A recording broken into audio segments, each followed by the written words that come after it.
What's up, everyone? Welcome back. This week, YouTube didn't die.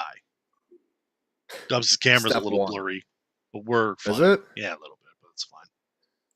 It's fine. You know why? Because we had to move everything around. We did a trio on Sunday. What if I just? Well, now you're What if I gone. just? I know. What if, Yeah. what if I Nah, just? you're back. Unplug it, plug it back in. Yeah. That's classic move. Classic move. First thing you do with any computer problem. I had today. I had people standing around arguing about setup in a room about which way they were going to point the tables For work? for 30 minutes. I have nothing to do with the tables. They were just arguing with each other for 30 minutes while I stood there waiting to talk about audiovisual products. And I hate that for me. I would have walked out and took a smoke break or something. I would have Not walked ideal. out, come back, and they would have still been having this conversation. I'd be like, all right, I'm out. I quit. I'm going home for the day. This is crazy. We're talking about tables? Tables. We're talking about tables? Tables? Tables today? Hey, welcome Sounds in. like the audio is working fine too, so we should be all right. I love Apologies that. for Sunday. I love that. So here's what happened. I'm going to give you a little inside. Last week was rough. inside baseball. Little inside baseball for everyone that's watching. We have to use a third-party capture site to get our video calls up. We use Zoom. We've used other ones before. We used what was it? What's the one? StreamYard. We used some other ones, but StreamYard was awful for the back end. So everything is through the shout out StreamYard. It's through OBS. I mean, it sucks until they want to sponsor us. We will sell out. No bridges burned when we're talking financials.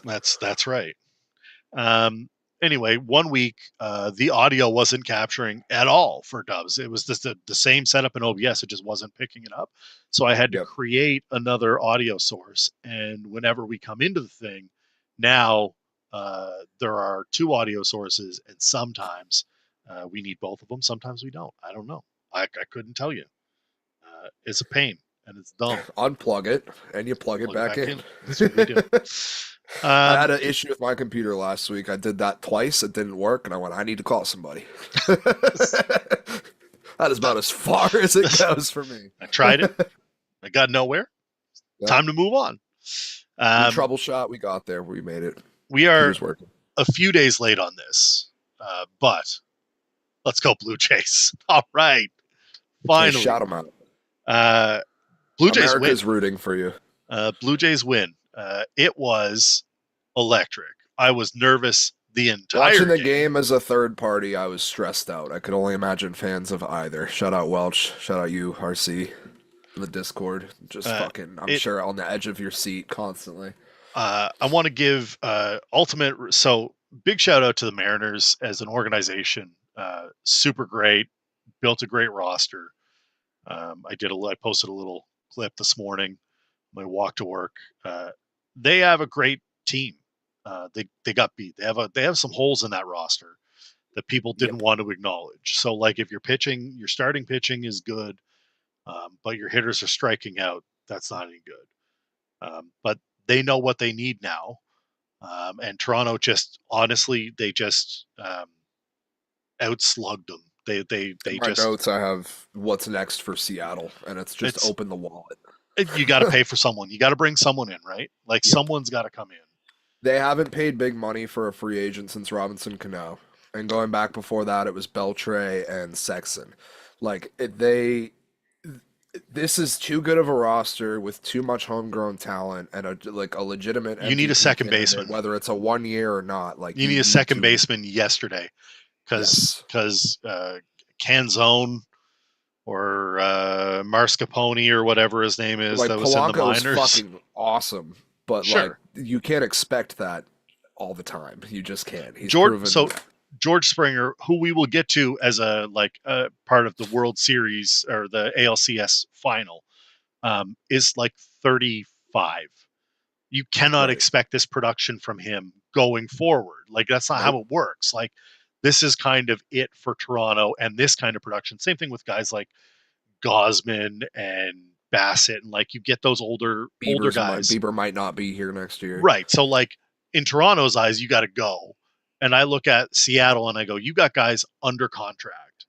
Right. You need to figure this out. Get a second baseman in there who is not going to be like, you can't put a gap. And I was listening to the Talking Baseball guys. Shout out to the Talking Baseball crew, the Yankee fans.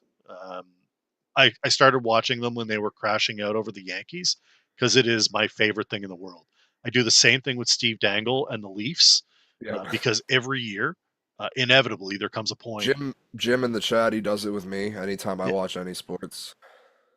Yeah, it's amazing. Jim, I don't know how I survived that series. I am much grayer than I started the series at. It was incredible. There was a point between like game 3 and 4 where you're like, I'm done with baseball. This shit sucks. Yeah, and then, but you get why, right? Like that's the roller coaster. 100%.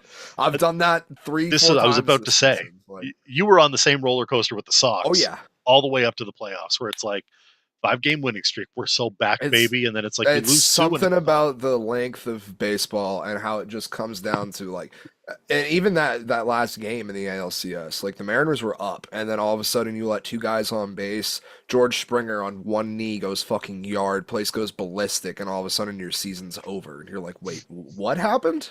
Well, it was a blink, like, and that's like, let's talk about the game. It's what baseball is. It's so stressful. There's not hockey's close because anything can happen when a team gets into like an offensive zone or something like that. Yeah. But there's no other sport where there's so many meaningless pitches throughout the year, and then when you get to the playoffs and literally every single ball that's thrown is life or death. I feel bad for some of the players, obviously, on the Mariners side. The pitching was tough. That interview with Brian Wu was wicked tough. And then you hear it was Julio Rodriguez just fucking scream in the middle of the interview. Like, yeah. I felt that so hard. That's just genuine anger that you have to scream out. Everyone's been there with work or a relationship or something. Like, I was like, oh, man, I know exactly what that feeling is. So not tough. onto the scale of losing a game-clinching or pennant clinching game for a team that's never done it. Which, by the way, on Tuesday night, one of those two, I woke up, I'd fallen asleep with YouTube playing on my phone. Yeah. And I woke up in the middle of the night, and it had like suggested me the Mariners supercut. You know the video I'm talking about from Secret Base? It's like the history of the Mariners. And it was right at the end of the video. And I was like, damn, this is like poetic. We need another chapter, because what a fucking year from them. You can't argue with anything that they did in the regular season. And then they survive to move on to the CS. And I think Mariners fans thought, well, this is up. You're up 2-0. Like, and I think that's the toughest part for them, is that you go home up 2-0. You've got Toronto on the ropes, and then it starts with I'm pretty sure that game 3 started with a Springer dinger right off jump. The series did for sure. But like you go home and you get absolutely mollywopped in the first game, and it's like, oh, Toronto's not dead yet. And then they won another one. And then you're like, okay, we got to do something. We can't lose 3 in a row at home.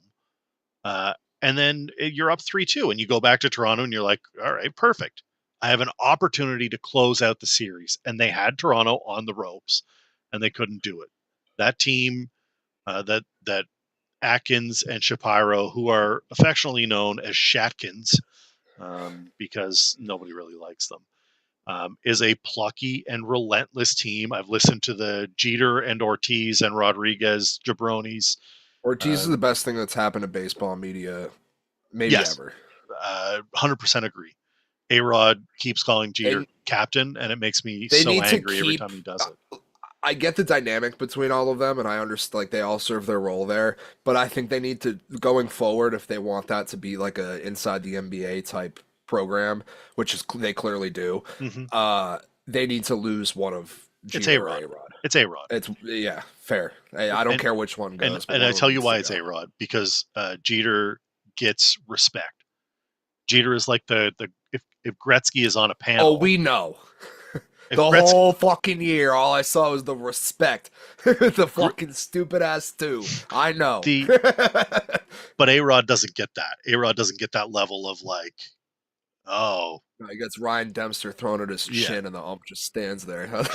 He famously in Toronto between second and third yelled "Got it" to fool then I think it was Ryan Goins or one of the second basemen who then backed off the ball, and they were like, "You dirty mother!" And he got thrown. It was amazing. He smacked the ball out of fucking Arroyo's hand. Going down first baseline. Like he's just a scumbag. See, scumbag. Don't need him.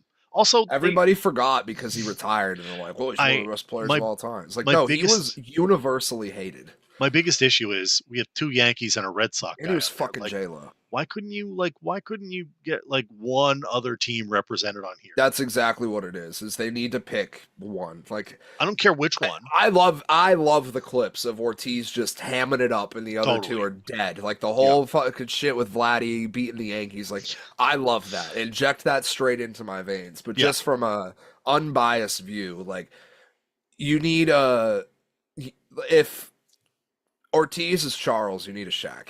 You do. But you can't have it like we just can't have. I can't have Ortiz and Jeter. I love. A-Rod doesn't really add much in terms of analysis, and he's kind of a goober. And then every time Derek Jeter says something, he's like, "That's right, Captain. That's right." And it's like, shut up. I don't believe for a second you called him captain in the locker room. And number 2, nobody cares what you have to say about this. Like, give me like Randy Johnson on that roster. Like, give me like too busy taking pictures. Maybe he is. Give me Barry Bonds. There we go. Give me Barry Bonds. Maddox. I know he doesn't like doing media and shit, but like anytime he's on a mic, it's fucking awesome. I need a pitcher on there, and I need someone that's like controversial, like Bartolo Colon. Let's get that guy on. I know he's busy with like secret families and stuff, but like obviously you're gonna suffer from like a chemistry point of view, but even a rotating cast. Yeah. Like you keep your staples and just like, oh, who's available in this series? Even if it's a bias, like, oh, we're going to Milwaukee, let's get a Brewer on. Like shit like that, you know what I mean? Eric Gagne. Yeah. Just get me someone that is he sits down. A-Rod. He sits down and he just puts a needle on the table. What up? That's what he says. What up? The 2002 he won Cy Young. Something like that. Yeah, something like that. 0203. Yeah. Maybe he just shows up with the Cy Young trophy. gives them the I can't hear you over the noise of my Cy Young. Yeah. All right. Sorry, my awards are clanking. My war medals I didn't earn. Let's talk about the game itself. Game 7. There is nothing better in sports than Game 7. Hockey Game 7s are electric because, as you mentioned, you're in the offensive zone. Anything can happen. Yep. But I feel like with baseball, there is such there's such a swing in momentum. So like, guy makes a strike, throws a strike, and it's borderline. I mean, we could talk about Chris Bassett because he threw 2 pitches. One was called the ball. One was called the strike. Yeah, it was a strike by the unofficial box, and I know that ABS is coming.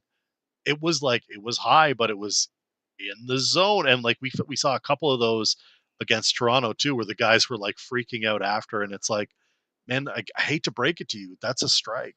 Like, it's a legit strike. I've always said this. It's what the players say. It's just the universally accepted thing with umpires. Like, as long as your zone is consistent, we're fine. It's when there's inconsistencies that I am totally okay with players being like, what the fuck was that about?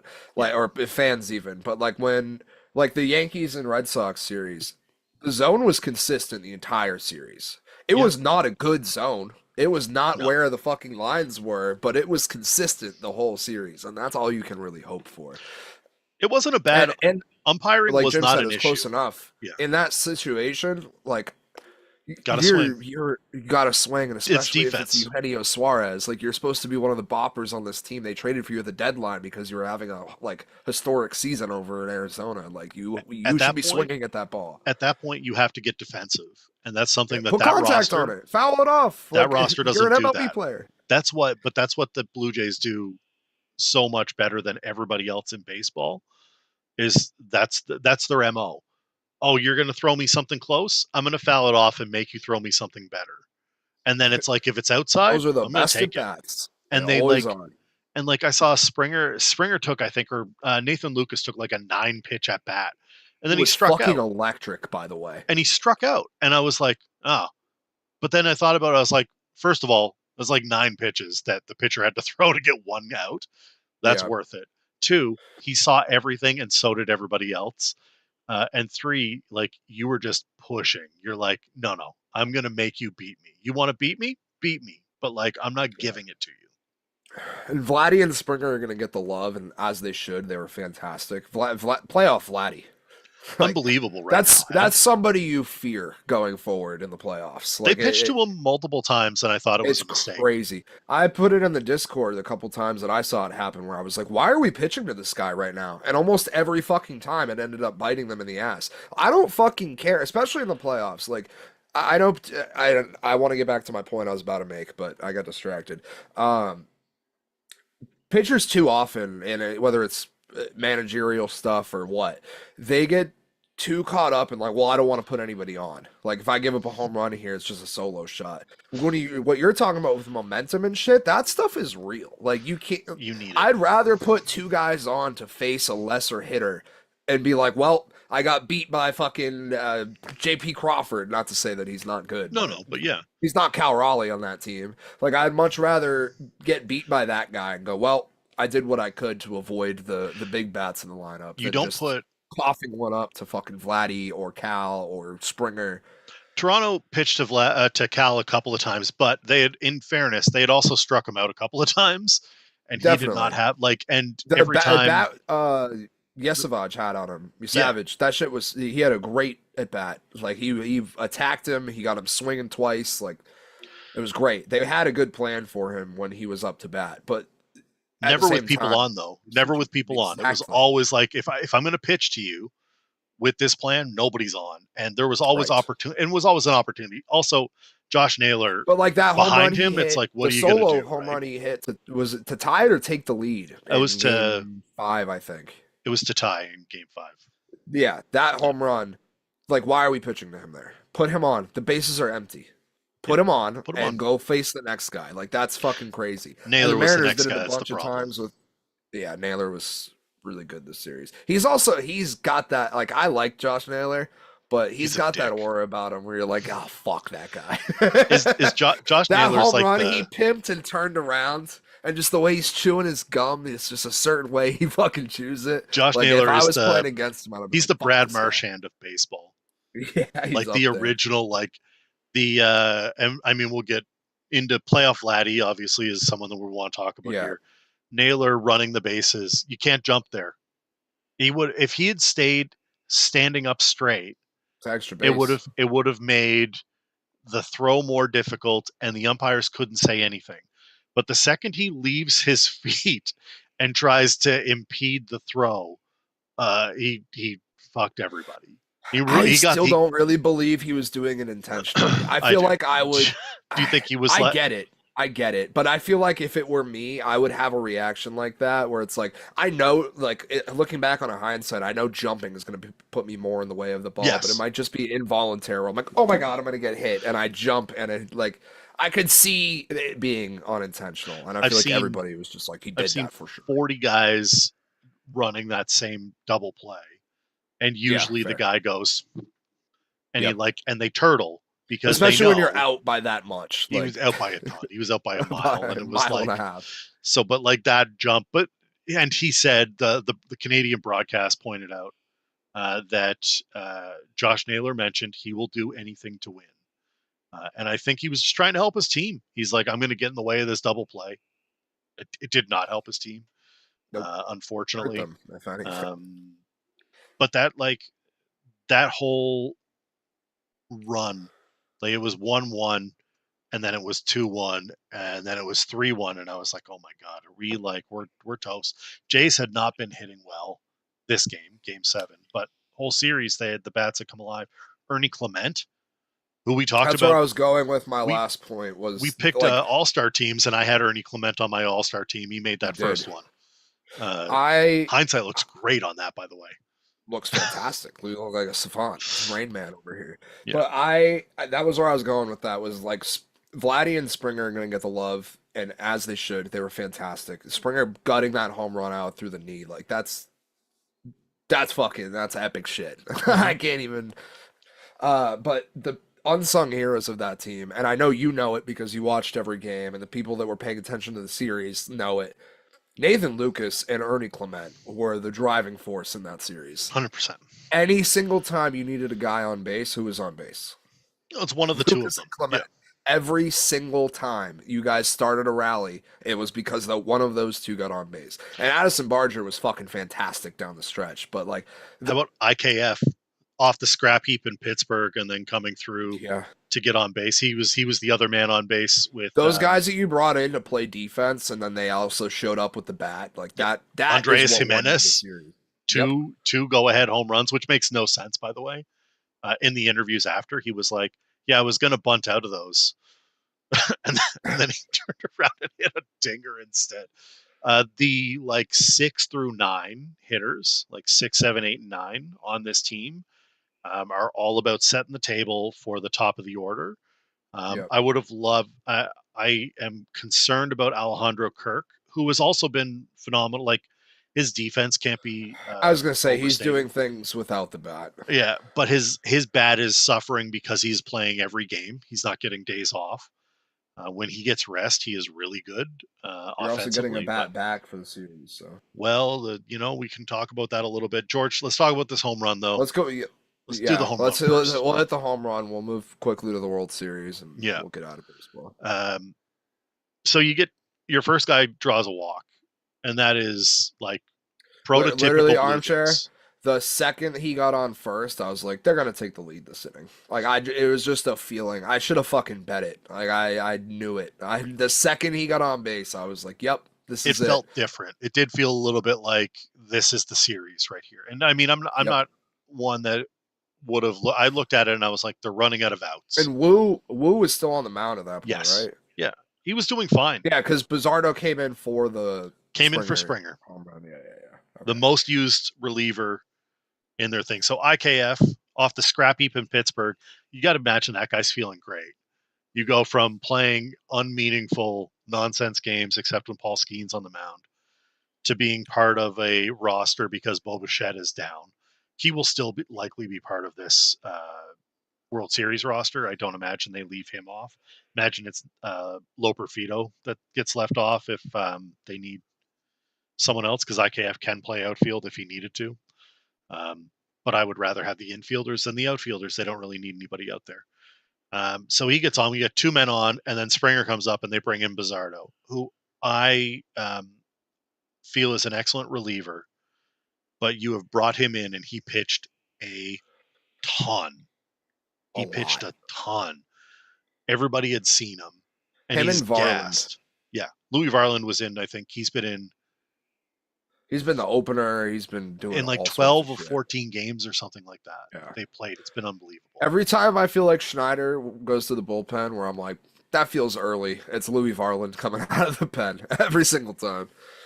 Yeah, it was unbelievable. Springer gets up. I think first pitch was inside, and I woke up Mrs. Armchair because she was sleeping, and I started smashing on my bed because Springer had hit it out. As soon as he hit it, I knew it was gone. No doubt. All I was looking for, and in my eyes, I looked at Springer and I said, all right, there's 2 men on, nobody out. He hits a fly ball, and we can get a guy home.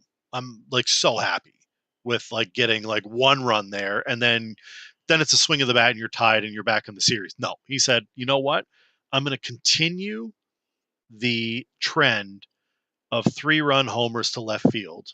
Starts with Joe Carter, wins the series, touch them all.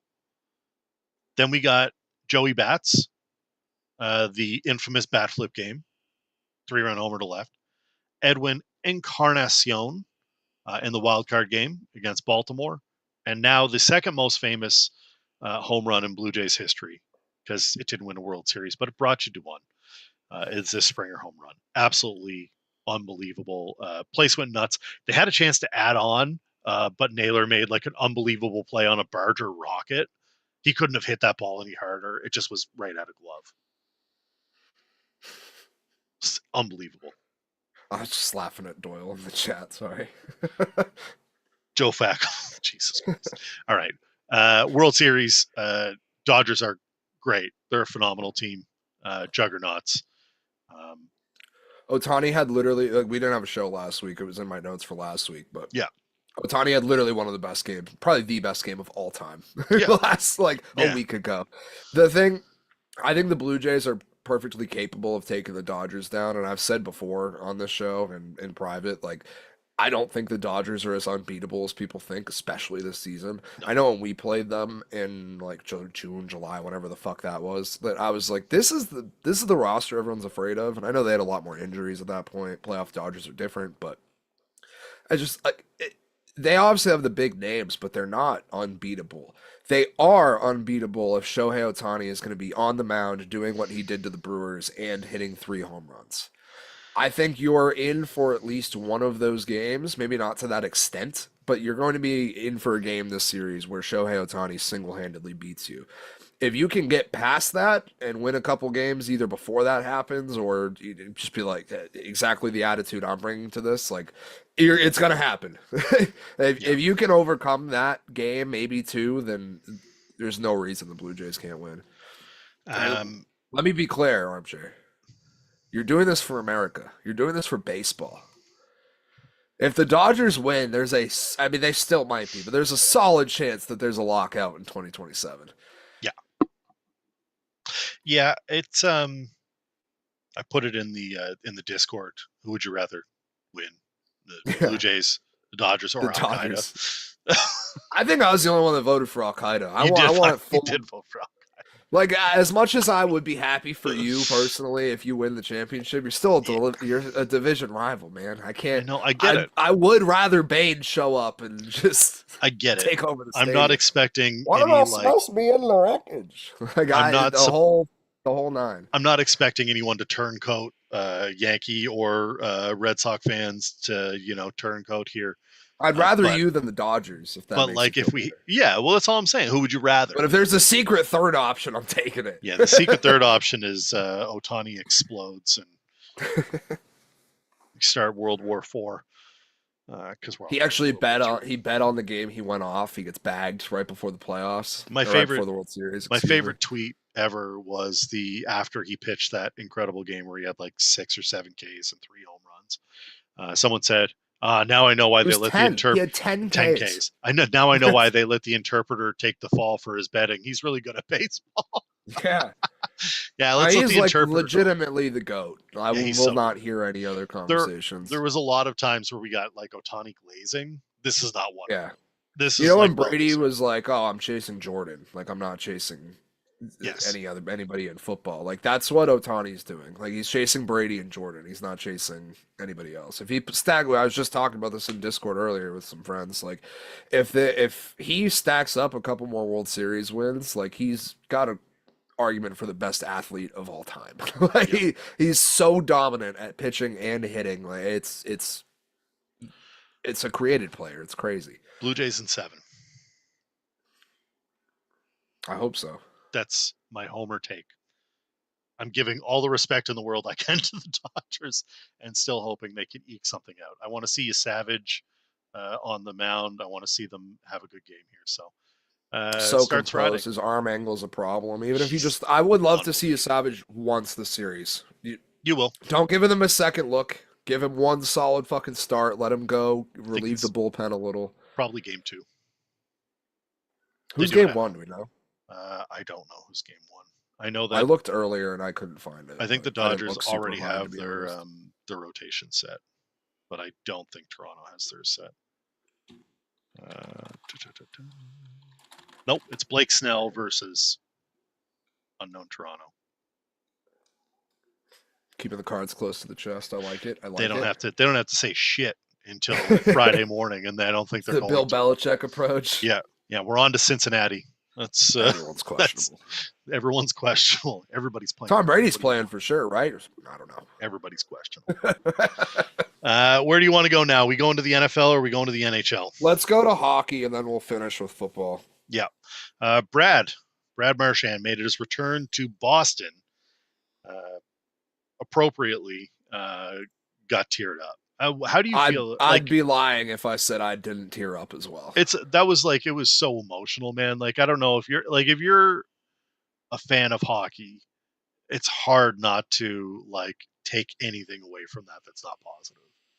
Right. He was like, I'm curious where he sits in the pantheon of Bruins players for like people like you, because so I grew up. I'm a little older.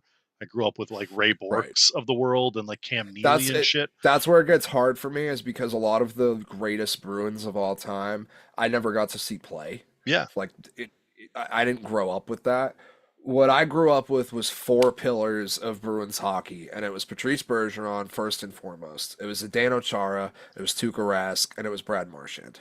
Yeah. He was the last to go, which obviously it fucking hurt last year, and especially where it came out, it was like 10 minutes past the deadline, and I was like, oh my, every Bruins reporter was like, he fucking survived, thank God, we still have Brad. And then they were like, oh, that didn't happen in Canada. Just kidding. In Canada, it was Bob McKenzie, Bobby Margarita, was sitting on the Sports Center trade desk, and he was like, I've got news, it's coming, just give me a minute. And everybody was like, holy shit, what does he mean he's got news? And that was it. He was breaking it. You want to get your hockey news? Follow the Canadian reporters. No offense to the American reporters. No, they don't know shit about fuck. 100%. You got Frege, you get Frege, then you're good to go. If you're getting pasta, go to an Italian place. Yeah, exactly.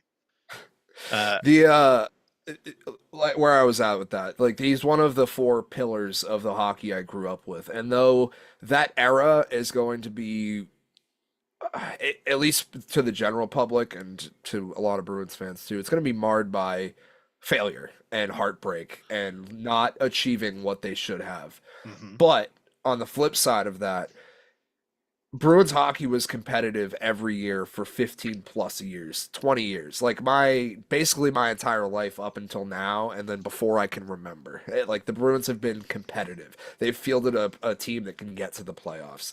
They got 1 cup with 3 appearances.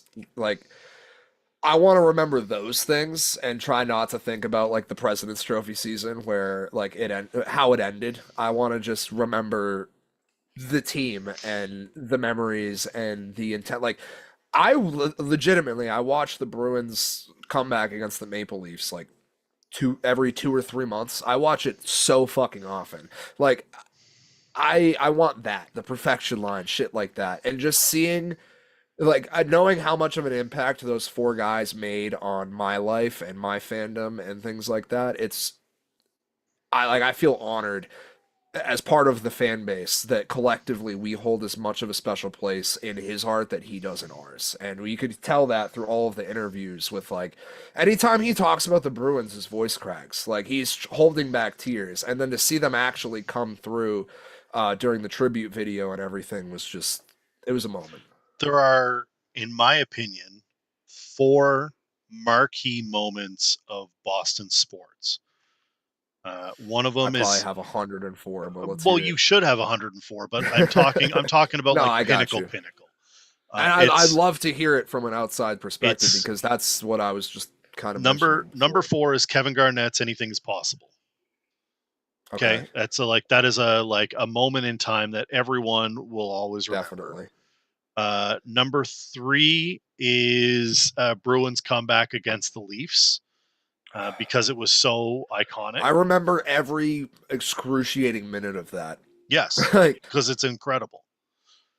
Number 2 is debatable, but it's Sox. I'll see you later tonight. That comeback, that whole series. That might be one for me. I want to hear what your one is. 28-3. Okay, fair. This is where I'm saying, like, 28-3 was like, it was just, I would put the other one higher. Totally understandable. Yes. Strictly because of my age, because I was 5 years old when that happened. So it was like the greatest thing I'd ever seen, and I'm always going to have that nostalgia for it. But I totally get the 28-3. As a whole, it's probably those are the fact four. That it's like I just saw the Broncos come back. They put 33 points up in the fourth quarter. Like obviously they're way fucking different scenarios, and there's nobody you need to explain that to less than me. Yeah. But the fact that 3-0 has still not been done. No. Is like and just the group. Like that's literally my They broke the curse, right? Like it was and I don't have if I had met any person on that team, I would fall back to 5 years old. I would just not be able to get words out. I think there's an argument to be made that it is the number one, and I wouldn't fault it. It's the greatest comeback in sports history.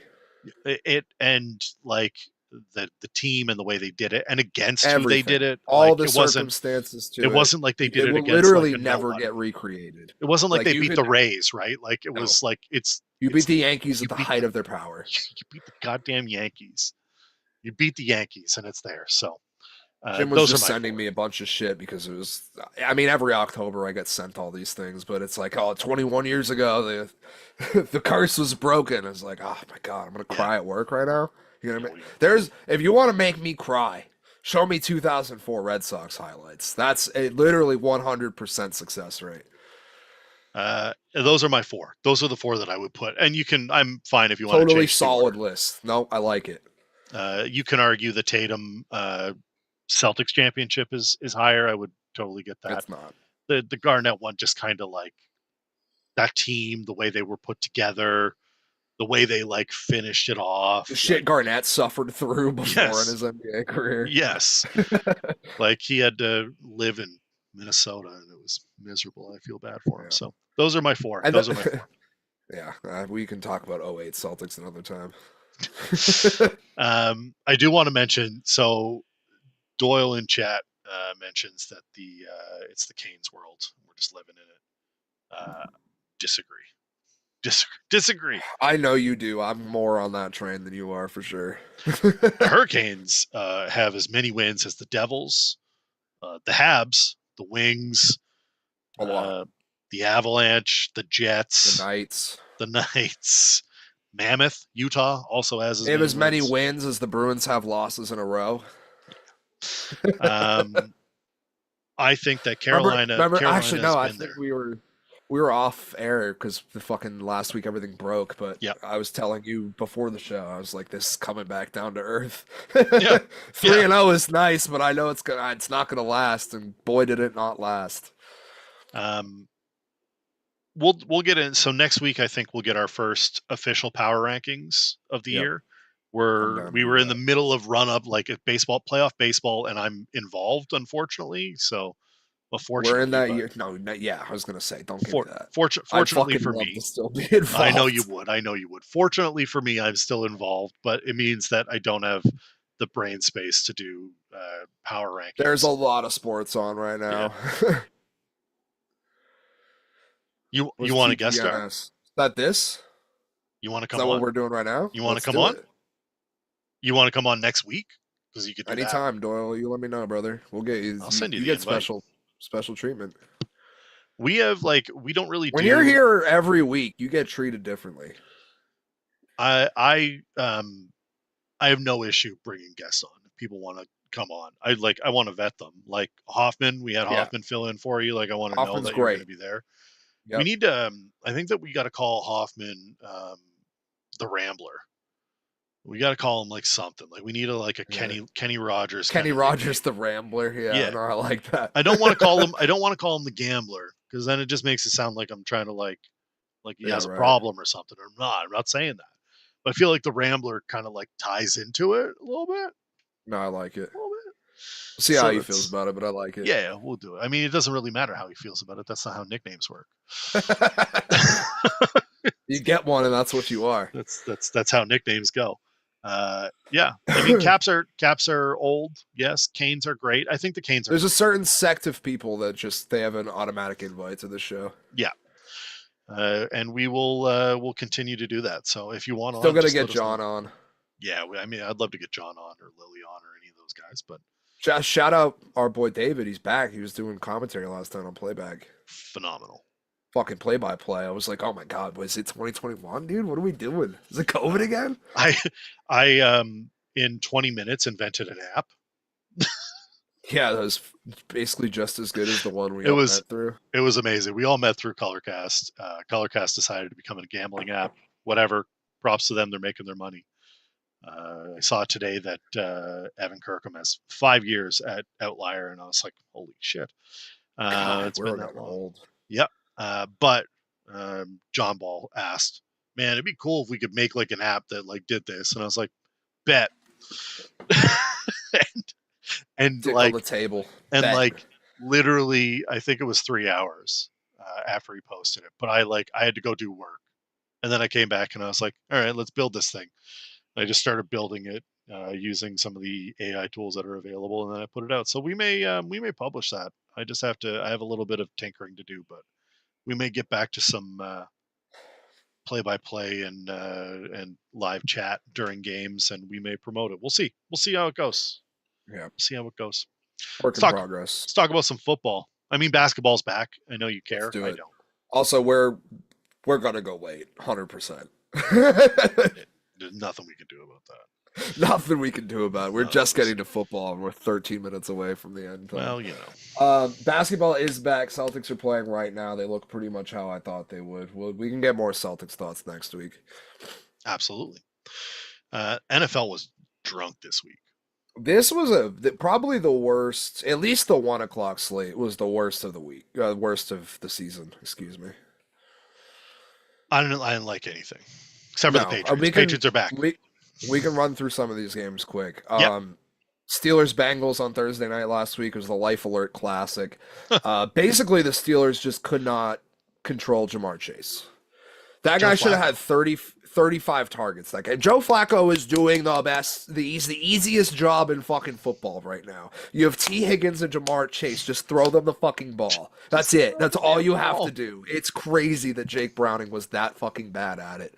Like, Joe Flacco showed up 41 years old off his fucking couch ready to retire after the Browns said, no, we'll go with Dylan Gabriel. And he was like, oh, I just have to throw to those guys? Like, when he got traded, he was like, fuck you. Fuck you. Like that. What an easy job you have to do, man. It's crazy. Steelers secondary is horrific. That team, I still think they're like the incumbent president when you know that things are like the election's coming. You're like, yeah, you're in charge right now, but like shit's gonna change big time in a couple weeks. Like either the Bengals keep going with the Flacco train or the Ravens get healthy and figure it out. But I think there's zero chance the Steelers stay where they're at. And then we kick over to London, which, God, I'm glad we're getting a fucking break. I can't anymore with these international games. Just one, and then they do like Sao Paulo or something. I forget what it is. Whatever. I just don't want to be in fucking Europe. Rams 35, Jags 7. The Rams showed up an hour and a half before kickoff. Jet lagged, still drunk, and they still fucking showed up and thunderfucked the Jags with zero effort. Stafford had 182 yards and 5 touchdowns. How effortlessly can you get to the end zone? Matthew Stafford wants to know. He's only the 4th quarterback to have that stat line. 200 or less yards and 5+ touchdowns. It's him, Lamar Jackson, Jameis Winston, and fucking Boomer. But what about having Puka Nacua out? Isn't that a problem? Didn't matter. We were going to throw to Kobe Parkinson. It doesn't matter because the yards didn't matter. Because Devontae Adams, answer. The Rams got down to the red zone and they said, doink, that's Devontae's out there. Said, fuck it, throw it to Tay. I can't be bothered to watch a game at 9 o'clock when the score is going to be looking like this, and especially when you give me the last few weeks of they've London been miserable. Football. They've been horrible, so dude. We keep doing our show on Sundays and I go, hey, have you watched the game? You go, nope. I go, yeah, nope, me neither. Nope. And then everyone in chat goes, nope. And then we move on to the real Sunday games, which actually happen. Yep. We can get there in a few minutes, Jim. Let's. I'm gonna keep zooming through a couple of these. Eagles Vikings is probably the first one that we really give a shit about. Mm-hmm. This was the only game in the 1 o'clock window that was close come witching hour time. And listen, I'm one of the I'm a generational Jalen Hurts hater. Mm-hmm. Like him as a guy, but holy fuck, man, you are not a great quarterback. This is one of his best games of the year. Maybe He one of the best cooked games of his us. career. He was And by awesome. us, I mean the fantasy players who were like, Yeah. it's Saquon Barkley or nothing. And then they were like, bet I'll throw it to Devonta Smith this week. We'll get there in a second. 19 for 23, 326 yards, 3 touchdowns. And one of my biggest gripes with Jalen Hurts is the checkdowns, the short passes, not finding your outside guys. Where's your number one receiver? He did all that this week. There's nothing I can say about Jalen Hurts this week. He Mm-hmm. did great. It was a great game. Brown was awesome. Smith was awesome. They combined for 300 of his 326. If that gives you any inkling of how that went. The run game is really the biggest issue with the Eagles and the defense. The run game is completely evaporated. They were obviously predicated on the Saquon Barkley game last year. He only has one game this year of 80. He had an 88-yard game against the Chiefs. No Other than 100-yard that, games. no game over 60 outside that one against the Chiefs. Yeah. 3.3 yards per carry. It's just not looking the same, whether it's the line, Barkley, wear and tear, whatever you want to call it. It's just not working. The defense, 8th most yards allowed this year, and for an Eagles team that, again, has been predicated on the run game and defense for years now. You have way too much talent on defense to be allowing that many yards. They played so poorly, they brought Brandon Graham out. Exactly. Like shit is not well in Eagles County. And a lot of the games you won, if the game was 5 minutes longer, 10 minutes longer, you don't win those games. Like if I'm an Eagles fan, you're chilling as far as record goes, but God, am I concerned. Have to be. And then the Vikings. How fucking dumb are you guys? You let Daniel Jones walk, you let Sam Darnold walk, and you're rolling out Carson Wentz, who rolled out to the right constantly, just throwing deep ball after deep ball into coverage and into double coverage. It was crazy.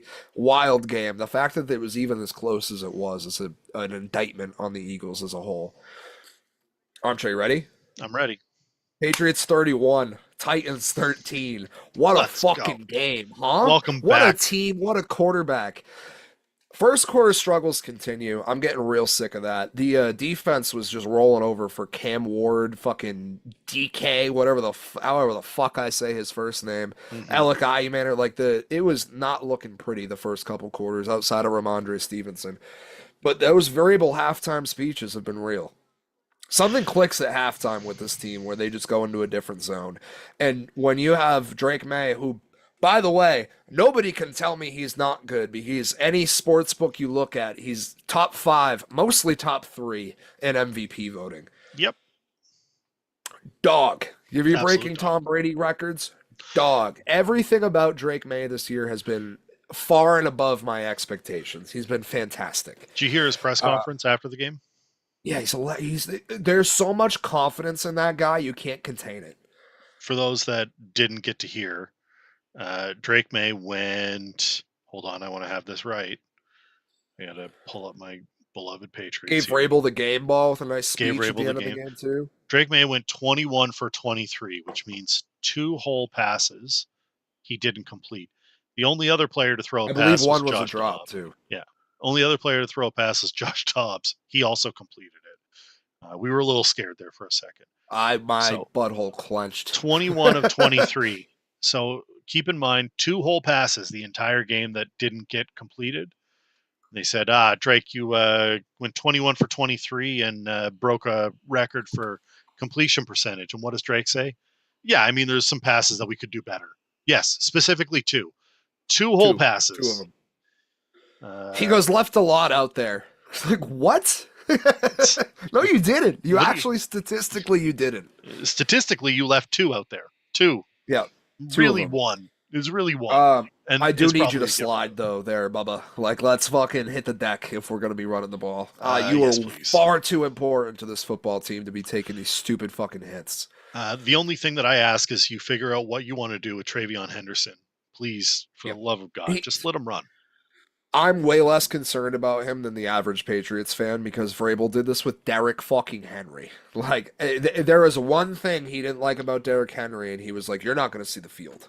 Yeah. And he's doing the exact same thing with Travion Henderson. The thing, much like Derrick Henry, the thing that he's pissed about with Travion Henderson is something he was good at in college. Like, it's I'm not worried about him at all. I think think he's he'll be going to fine. eventually get the tote. Yeah. And Ramondre, since the fumbles, has been pretty solid. And this week was the first week where he wasn't running different to protect the football. He looked like normal Ramondre, He was which great.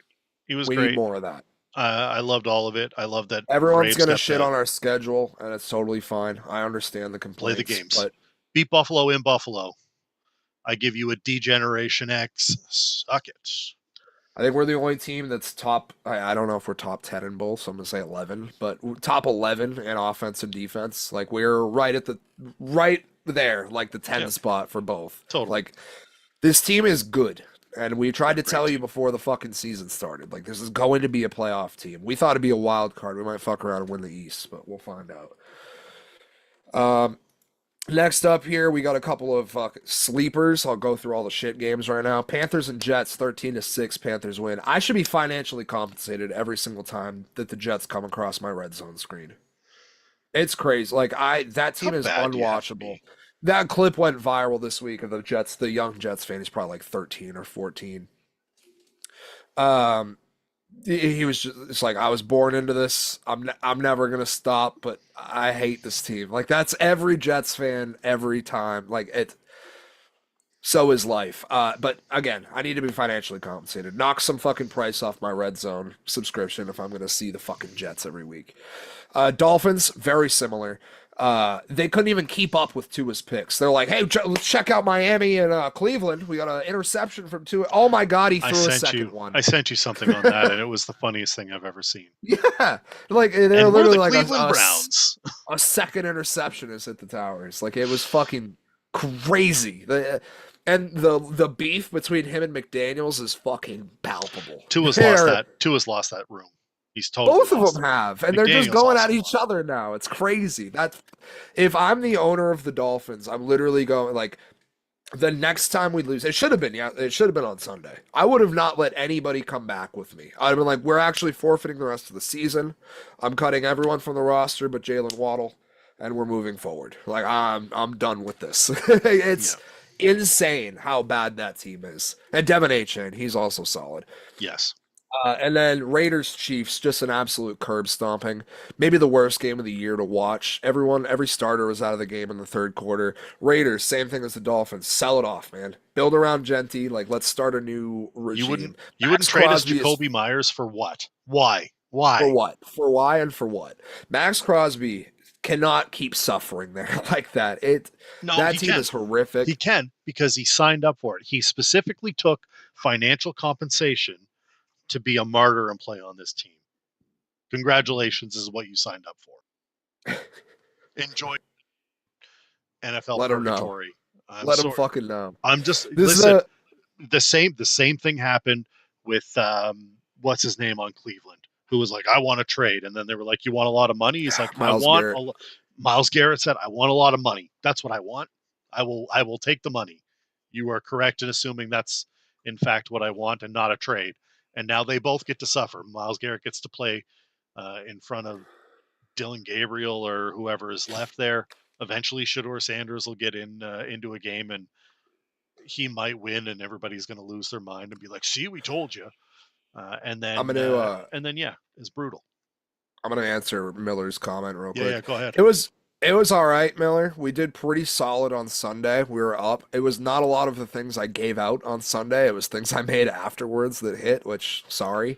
But Monday night was horrific. The Texans game did not go how I wanted. The Bucs game did not go how I wanted. So we're pretty much like even on the week, which, again, not bad, but could have been a whole DFS was, I had a couple of bangers in DFS. And a couple of duds, and the duds took me out of contention. I think it was like 190 something points on my best lineup. Barkley fucked me hard in daily. Barkley fucked everybody hard in daily. Also, I'm done. Like, I'm taking Jonathan Taylor every week. If I lose, I lose. Everybody should take Jonathan Taylor every week. I'm done not having him in my lineup. He's great. Let's go to that game. Yeah. That's next on my list anyway. Daniel Jones continues to be efficient. They get the win again. And the Colts are going to ride that motherfucker, Jonathan Taylor, till the wheels fall off. It does not matter. He's 2021 Jonathan Taylor. He's back fully healthy. That offensive line is a menace. And as long as Daniel Jones is being efficient, there's going to be enough space for him to keep operating. Totally. Colts, like, as much as I fucking hate them, I've always hated them and I will always hate them. I like way too many of their players. I like Jonathan Taylor. I like Tyler Warren. I like BJ Moore. It's or Kenny Moore, excuse me. Miller with the classic. I have an 8-legger tonight because I hate money. Yep, same. I got Peyton Pritchard 3.5 threes. I got a lot of shit going tonight. We don't need to talk about it. Oh Lord, he's a coming. Colts as a whole, like Jonathan Taylor is carrying that team. He's got 10 rushing touchdowns already. He had 11 all of last year. He had 11 combined between 22 and 23. Yes, They're the fourth best offense in total yardage. That was going into week 7, and they put up 400 yards against the Chargers. They were 13th in that category last season, and they went from 8th to 5th in rushing offense. Like overnight, the metrics and shit around the Colts tell you that this is going to keep going, that it's not just a flash in the pan and things like that. It all hinges on Daniel Jones for me. If he keeps playing the way he's playing right now, like the Colts are the 1 seed in the AFC, and I don't think twice about it. He's 5th in passing yards total. They lead the NFL in points per game at 33.1. That's unbelievable. Yeah, they're putting up numbers. And Justin Herbert, he just continues to be the Lambo in the trailer park meme. Yes. Like 400 something yards. People are going to be like, oh, it's empty yards. He's doing his fucking best out there, man. That's a good quarterback. What do you want? If you don't see that at this point, I don't know what to tell you. What do you want from me? He needs help. I think the weapons are getting there. I like McConkey. Johnson's taken a step. Having Keenan Allen back has been huge. Gadsden looks like a steal. Hampton looked good before he got hurt. Like there are pieces. Yeah. I think the one thing I get to hang my hat on this year 100% is that I called Jonathan Taylor early. I called him way early. Like way early. Like in the draft process, I said you should target Jonathan Taylor. I probably have a text from you in like fucking March of 2025. You're like, JT. I am like I get to hang my hat on that one because I said it. I said it out loud. I said it on this show. Said it during draft shows that you should be targeting Jonathan Taylor because nobody remembers that he exists and he is still young. Everybody thinks he is way older than he is. They're like, how old is he? Like 35? It's like, no, he's like 20 something, 24. He's unbelievable. He's just been around because everybody's like, oh yeah, he came in when Andrew Luck died. Nope. My best play on Sunday this week, I think, was Jonathan Taylor touchdown, Quentin Johnson touchdown, Gadsden 30+ yards. I placed that when we were on the show on Sunday, and then I apparently placed it again, which just shows you how locked in I was. I was like, this is definitely going to happen.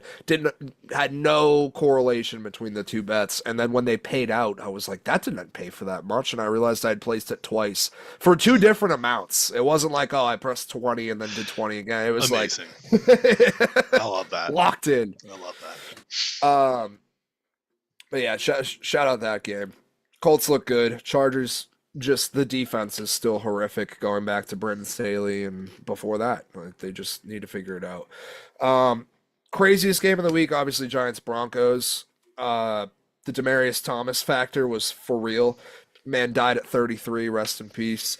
Broncos score 33 in the fourth quarter. There was 33 seconds in the drive that they took the ball over to go for the win. They kicked a 33-yard field goal to win it. And the guy that got him in range was Cortland Sutton, the Demaryius Thomas clone, who put them in field goal range with 88 yards receiving on the day.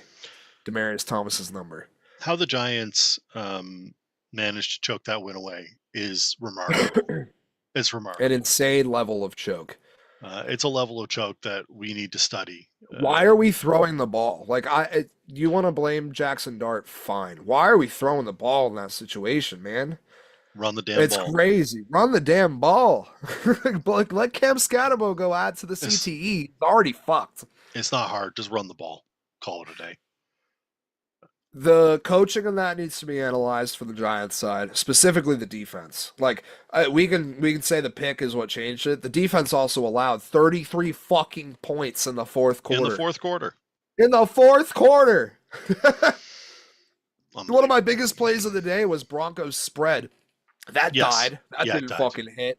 But the fact it even had a chance and going into the fourth quarter is crazy. And I agree with Miller. Showing some talent for sure. Like, there are things to hang your hat on as the Giants. Jackson Dart played fucking awesome. He's out amazing. The pick. Yeah. Even after the pick, having the, like, don't sweat it, like, we got another chance. He moved down the field. He put the touchdown in himself. Left 33 seconds on the clock, and apparently that was enough to beat you. Like, I don't have any issue. I think and this is without Malik Neighbors. I was going to say the Giants have great pieces in place, but they're not. It's not, and it's no fault of the guys on the field. This is not a guys on the field blew it kind of thing. I have never understood the love for Dable. I thought he got way too much freedom. I think he should have been fired after he brought Russ in. To be honest, like we're going to play Russell Wilson. It's like, you sure about that? You sure about that? They had Jackson Dart sitting on the bench, and he was an idiot about it. So I fully agree. Yeah, that you got things to hang your hat on, but that's a fucking brutal loss. And that, again, like, if you want to just chalk it up to Demaryius Thomas hovering over the fucking stadium that day, fine. Go for it. That's fine. Yep. Good for the Broncos. And they keep winning ugly. What if they stop winning ugly? What if they just start being what we think they could be? They'll figure it out eventually. Maybe.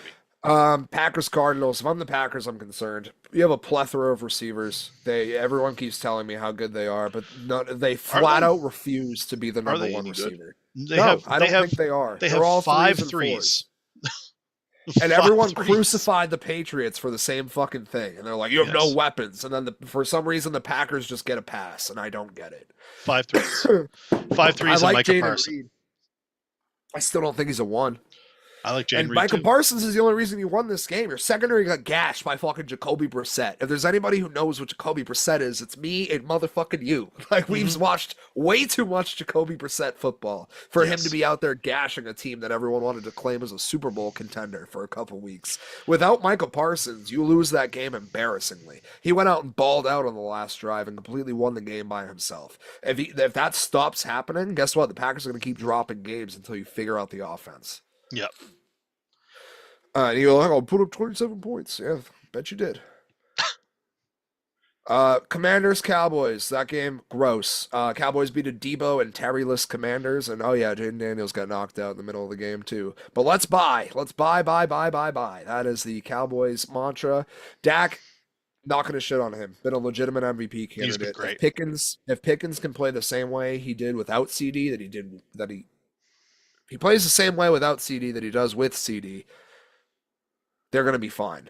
And he proved that this weekend. Like, Cowboys offense looked fantastic. They're number 1 in yardage, and without a doubt, they're a top 3 offense in my mind.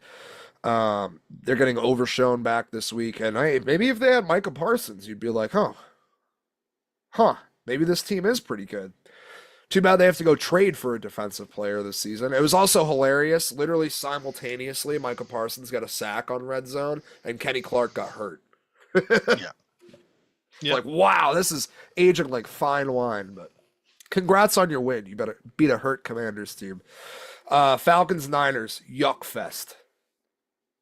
Bijan, just stuffed in the backfield every single play by me playing middle linebacker. Who the fuck did the Niners have? Tatum Bethune? Who is that? That guy's starring in Euphoria. Like, that's not a middle linebacker. No.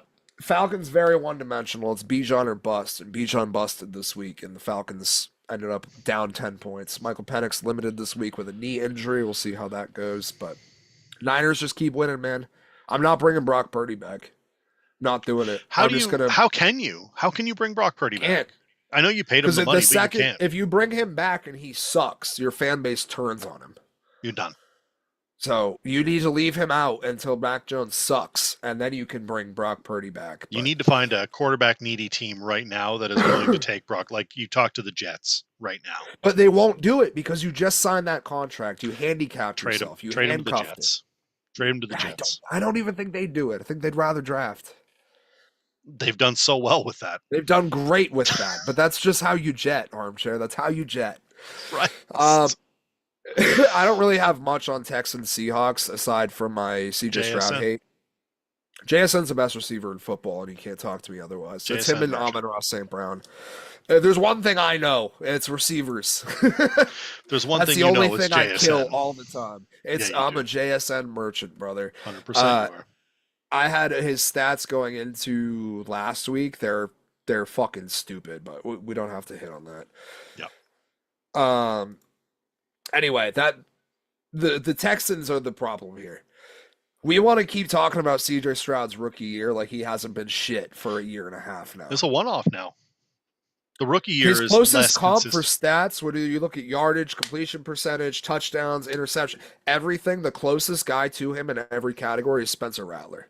Caleb Williams is right there. Mac Jones is right there. Like, how are you going to keep telling me this guy's a top 10 quarterback? He's fucking not. I'm curious what his stats are after he big dogged Caleb Williams, because it's not good. Dude, it was literally like it was just like in Skyrim when you absorb the dragon soul off the rip, but you don't know when he shouts. Yeah, like Caleb Williams absorbed all of CJ Stroud's power when he little broed him like that. He just doesn't know what to do with it. He space jammed him. He's done. Literally, Caleb Williams just can't put it into like action. Yeah, he doesn't know what to do with it. Certainly not to Darnell Mooney. So the Texans have a top 5 defense and they only have 2 wins. Do you want to know another team that has that? The Cleveland Browns. Why do we talk about the Texans any fucking different than the Browns? We shouldn't. Thank you. That's all I have for that game. Bucks Lions is my big one. I need an actual explanation from the league on the Dan Campbell challenge.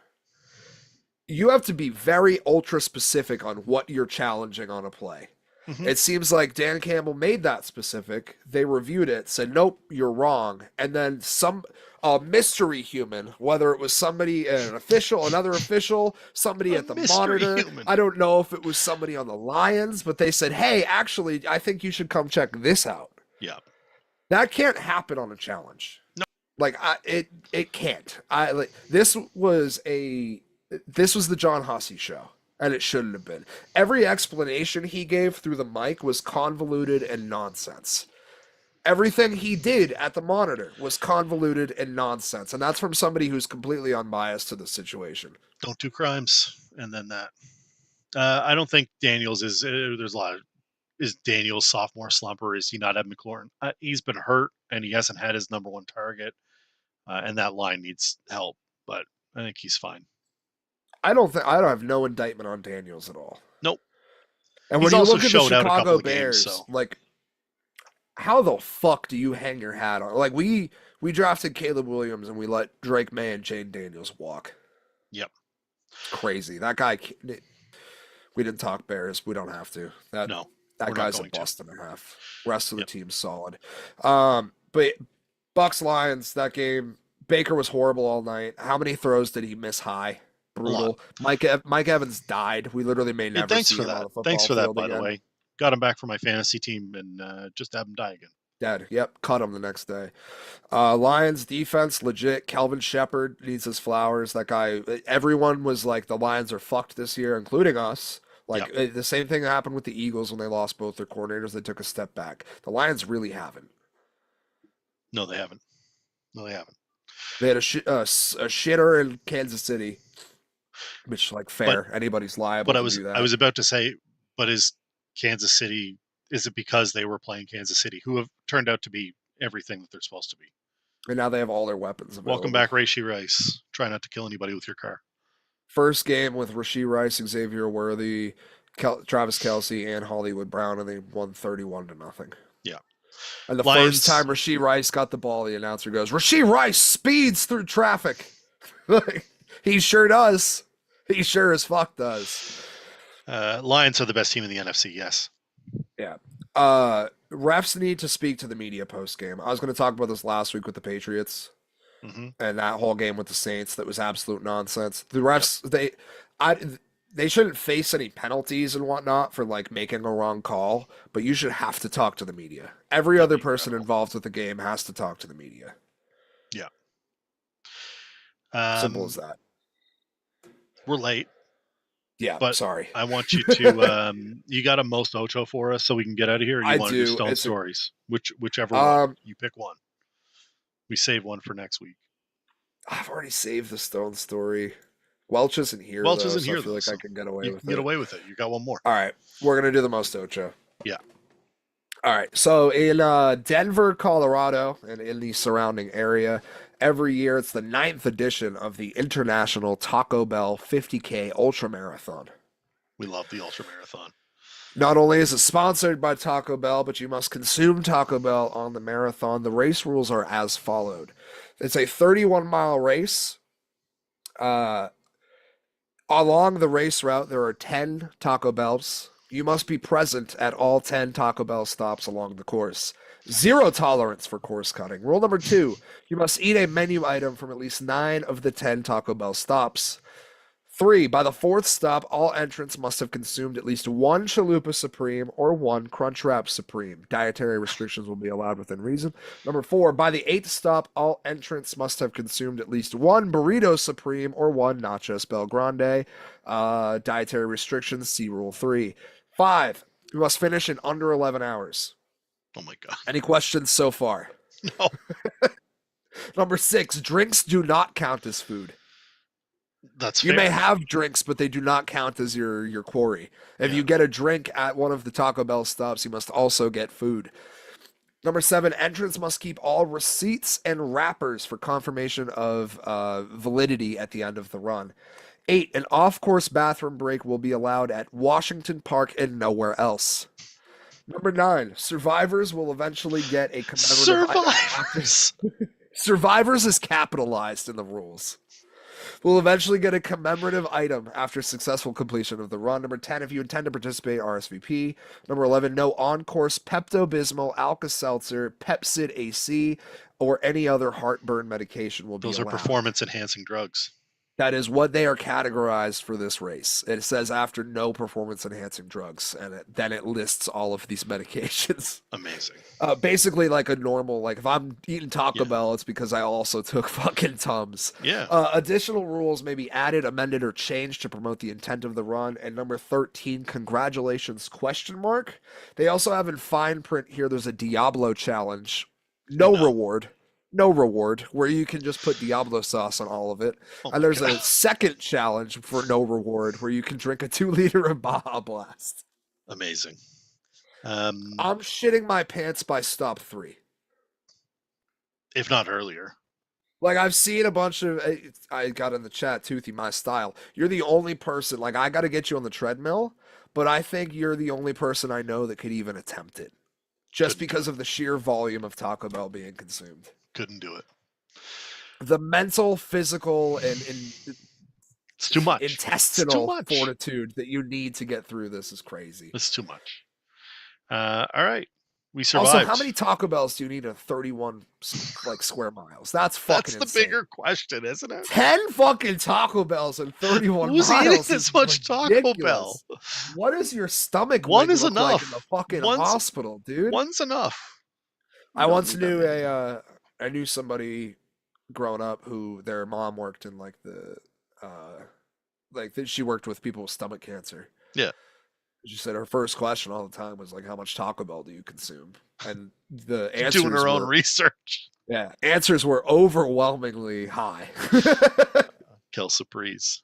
What a like, shot. Oh my God, I love Doritos Locos Tacos, actually. Maybe a reason you're here.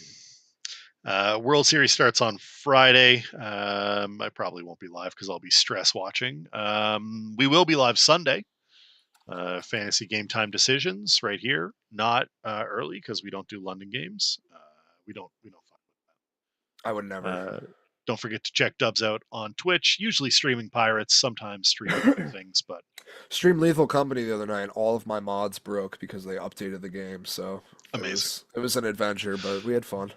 And don't forget to like and subscribe, share it out with your friends. We are this close to being monetized for ads, which is just one step closer to getting there. We appreciate Come everybody ride for my jumping bets in. on Sunday. Listen, ride the bets, play the DFS. We got you covered.